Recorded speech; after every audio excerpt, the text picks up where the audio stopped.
This is a pump, specifically a water pump. It came out of Pearl. It is a 2.8 gallon per minute, 45 psi water pump, 12 volts, 10 amp, and it says it was manufactured in September of 1996. Well, that means it is not Pearl's original equipment because she was manufactured in like December of 76. So somewhere around the 20-year mark, they had to replace the water pump in her, and this is the one they put in. Okay, no problem there. 20 years on a water pump, that ain't bad. But you know what? It means that this one is now almost 30 years old. So I don't know if it works or not. I guess maybe we should plug it in and find out. This is also a pump. It's not a water pump. It's an inline fuel pump. I'm not sure why it's on Pearl. I don't know how old it is, but it's a safe bet it's probably at least 30 or 40 years old. I don't know if it works either. Maybe we need to take it off and find out.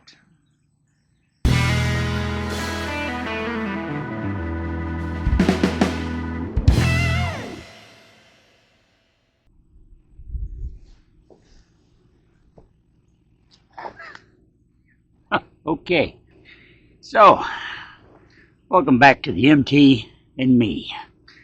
Ooh, it's a hot day today, so we're going to kind of pace ourselves and see if we can't get that electric fuel pump off of Pearl so that we can check it out, see if it even works. I haven't had any luck trying to power it up in place. I don't know if that's a problem with wiring. There seems to be power going to the switch, but for some reason it's not getting to the pump. So maybe there's an issue in between. There's a lot of red wire one way or the other, or maybe it's lost its ground. Any number of things could be causing that problem. I'm going to take it off because I just have a hunch that the pump's not going to work.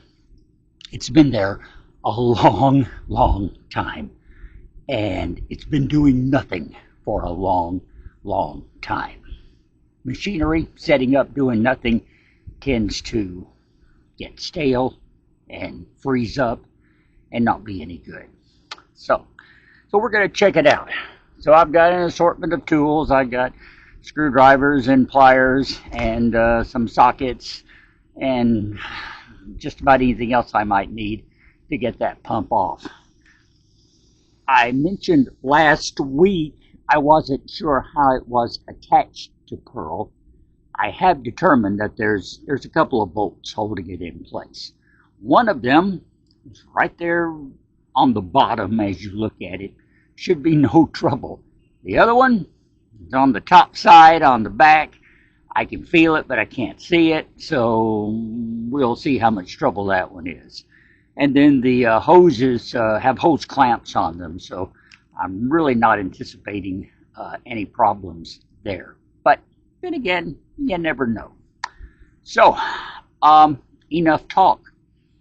Let's crawl under Pearl, one of my favorite things to do, and see if we can't get that fuel pump off of there, okay? So, here's our darling little pump. Let's see how much trouble it's going to be to get it disconnected.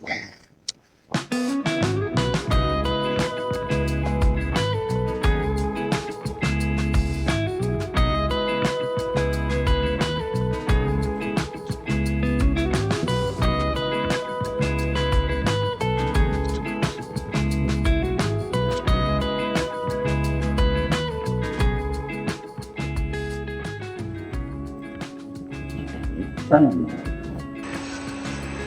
The rascal right there is the problem. It does not want to budge.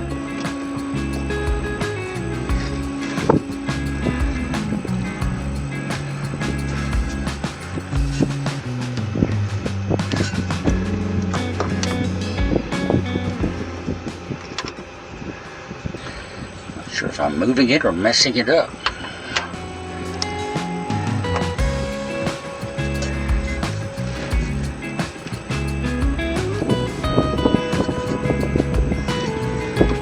Well,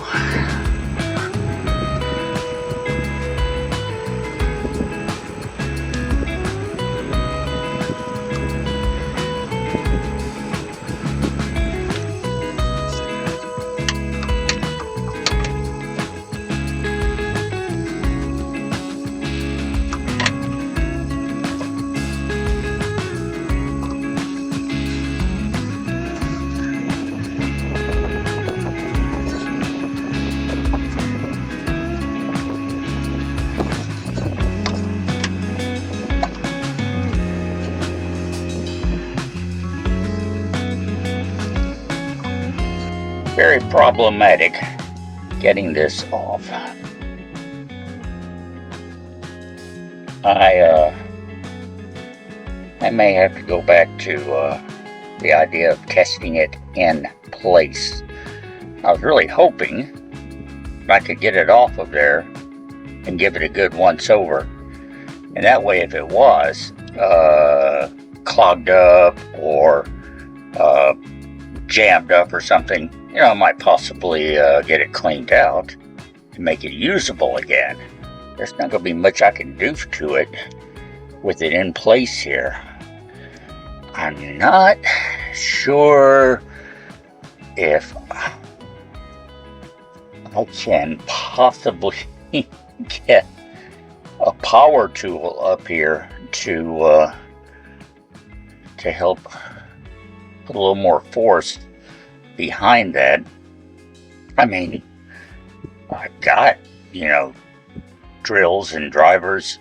I have an impact wrench. It seems like overkill using an impact wrench on what is it, like a 1/2 inch? It's a 3/8 inch bolt, but it's in there awfully firmly.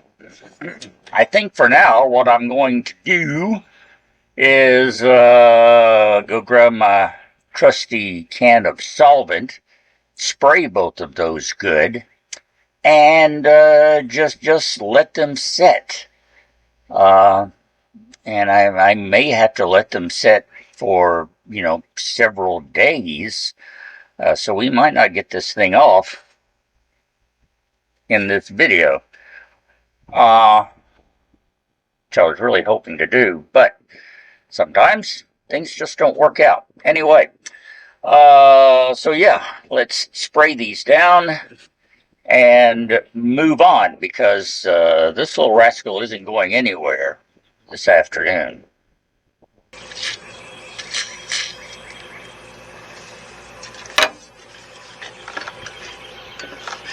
It's backwards. It's going to be hit or miss. I spray everything. Okay. Alright. So, let them soak and see what happens.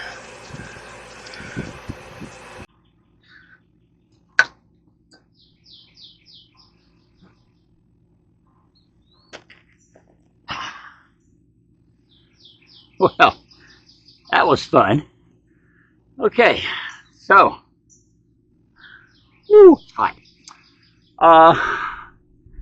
So we're not going to get anything done as far as removing that gas pump today. Probably this week. I'm going to have to study on this and see if I can't figure out a way to get a little more force on those bolts to get them out of there. Any ideas will be greatly appreciated, of course. Let me hear from you. In the meantime, no, I do have that water pump, and I guess we could maybe do a quick test on it just to see if it works. Huh? Why not? At least I'll feel like I accomplished something today.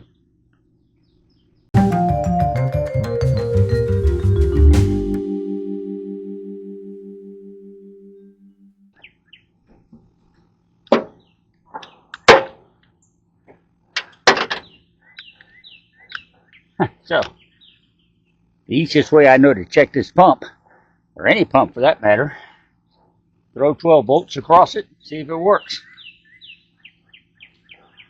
To the ground, and sounds like it's pumping to me. Wow.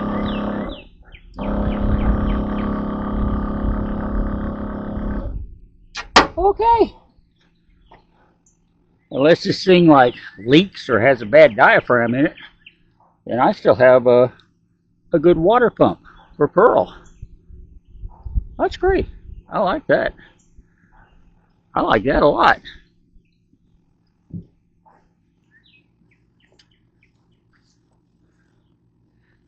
But of course, I still don't know about the fuel pump. We'll just have to wait and see on it. But hey, a working water pump. I have actually been wondering about this pump ever since I took it out. And that was, I don't know, 3 years ago? Maybe closer to 4. Not really sure. It's been a day. But anyway, it's just been sitting on a shelf in my Connex, waiting to be tested. Well, now it's been tested, and eureka, it works. So hey, there's that.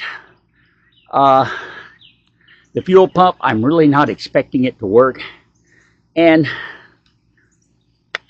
well, like I said, still not real sure if that pump is necessary, or was it simply added as a convenience? Let me talk about this for a moment, okay? Okay. Sit down and get comfortable here for a moment. Whew, it's heat. The original owner of Pearl was a mechanic. We'll call him Guy, because that apparently was his name, Guy. Good reason. Guy is the guy who... Guy is the guy. Yeah. Guy's the person who bought Pearl off the lot in, I think around the springtime, maybe early summer of 1977. He kept her for, I don't know, 20 years, 25 years, something like that. I traded her in, I guess, on another model because he traded her to another RV place. And then she went to another owner before ending up on the lot where I eventually found her almost 2 decades later after she had been parked there. But we've been through that story before. Guy had a special love for that area from Missouri on up northward into the Dakotas and Minnesota and all that. He did a lot of traveling in Pearl up in those regions. That's a lot of mountain driving. And Ree and I, in discussing this, have speculated that maybe he put that pump on there as a fuel booster. Here's the deal. If you're going up a steep incline in a van, a truck, really any kind of vehicle, if there is a particularly long run from the gas tank to the fuel pump, then the force of gravity can reduce fuel pressure and fuel flow to a point that you'll start starving your carburetor and your engine. I'll see if I can track down a video of a guy, not Guy, but another guy, who had who bought One of those real fancy schmancy GMC motorhomes of the 70s, you know, the ones that were really futuristic looking, and they are excellent vehicles. Don't get me wrong, they are marvelous. They were actually built to be, they're not a van conversion or anything like that. They were built top to bottom to be a motorhome. And they're wonderful vehicles, and they still got a high resale value if you find one. Anyway, he bought one of those, and he's moving from, I don't know, Oregon to Kansas, somewhere in the Midwest. And he's having to drive that thing. And when he's driving over the Rocky Mountains, he has this problem. And it takes him a while to figure it out. Why his engine keeps stalling. He's losing power and stalling out just before he gets to the top of the hill. He's kind of stuck there. I mean, what are you going to do? Roll back down and try again? It's a difficult situation. So finally, he came up with the idea. Well, maybe the gas is having trouble getting to the motor, because he wasn't having any kind of trouble otherwise when he was on, say, relatively flat land or going downhill. That wasn't a problem. Just those real steep climbs. And so his solution at the time was to just get a can of gasoline and kind of jerry-rig him a feeder hose into the carburetor so that he could keep gas going to the carb at all times while he was climbing a hill. And it worked. It worked. That was the problem. He wasn't getting the gas flow he needed. Because of that issue, Rhea and I thought, well, maybe that was the thing here. Maybe it's a fairly long, I mean, Pearl's a 21-foot motorhome, which is not the longest that they put on the Dodge chassis. It's a fairly nice little run from the fuel tank to the engine up front. You know, it's not ridiculously long, but maybe it's just enough that there could be a problem if you're going up an incline of, 40 or 45 degrees, something like that, to where gravity really affects that fuel flow. And the engine, you got to remember, in a mechanical fuel pump, you're simply working off the vacuum of that fuel pump. And it creates maybe 12 pounds of fuel pressure. It's not that high pressure system that you find in cars today from the interior tank fuel pumps. It's nothing like that at all. It's maybe 12, 13 pounds of pressure that fuel pump is sucking out of the tank and pushing up to the carburetor. Let me know what you think. Some of you, a lot of you, have RVs, and have you ever had this problem before? Have you ever run into an issue of starving your engine for gas when you're going up a steep hill? And if so, do you think this might help the problem? I'd really like to pick your brain on this while I'm trying to figure out the best way to get that fuel pump off. Maybe we'll get it off next week, but for this week, I think I'm just going to let those bolts soak a while, at least until tomorrow, and I'll give it another try, and we'll see what happens. Meantime, think about what I was talking about with using the fuel pump for a booster, and give me your opinions, okay?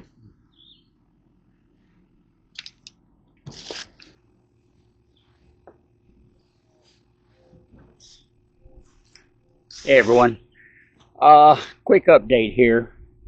It's actually 2 days later. I came out yesterday, did a little check on those bolts, still nothing, so I sprayed them again, let them soak overnight, and basically did the same thing earlier today, and they're not budging, so I'm just going to let them soak and see if I can come up with a better way to loosen them up. Maybe next time around, maybe next week, we can get that fuel pump off and test it like we did the water pump, hopefully successfully, and see if it works, okay? So, something to look forward to. But also just doing a little wiping down of the glass, and I got to thinking, Pearl is way overdue for a bath. I know she will feel so much better if I were to get her all clean and spiffy. So I'm not promising that for next week, but sometime in the near future, okay? The problem this week with getting out here and doing any more is it's hot. Out here right now, it's about 96 degrees, and I think they say the heat index is 105, and that's in the shade. I'm in the shade. I don't dare walk into the sun. I might just burst into flame and be gone forever. Wouldn't that be great for ratings here on YouTube?